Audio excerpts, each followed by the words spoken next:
ICT and management most important concept है कि management बहुत ब्रॉडर कंसेप्ट है। जैसे कोई बंदा किसी कंट्री को चला रहा है तो वो कंट्री का मैनेजमेंट है, कोई बंदा कंपनी चला रहा है तो वो कंपनी का मैनेजमेंट है।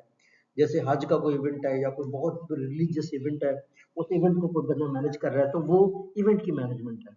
लेकिन दुनिया की कोई भी मैनेजमेंट है उसके चार काम होते हैं। ये यहाँ पे मैंने लिखे हुए हैं चार काम कौन से हैं।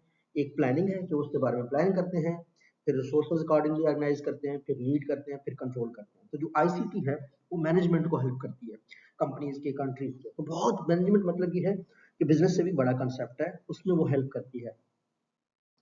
आईसीटी को यूज किया जाता है ऑपरेशनल, टेक्निकल और स्ट्रेटेजिक एडवांटेज के लिए। जैसे मैंने आपको कहा था ना, किसी कंपनी की ऑपरेशंस है उसमें टेक्नोलॉजी काम करती है, कम्युनिकेशन में हेल्प करती है। टेक्निकल का होता है कि शॉर्ट टर्म किसी फायदे के लिए इस्तेमाल किया जाता है।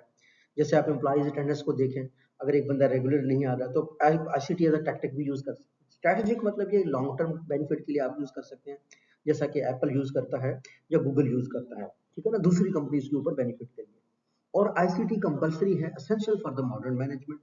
जो मॉडर्न लोग हैं उनके लिए जरूरी है, मॉडर्न टीम्स के लिए बड़ी जरूरी है, ताकि वो मैसेजेस कर सकें, ताकि वो आपस में कम्युनिकेट कर सकें एक दूसरे के साथ।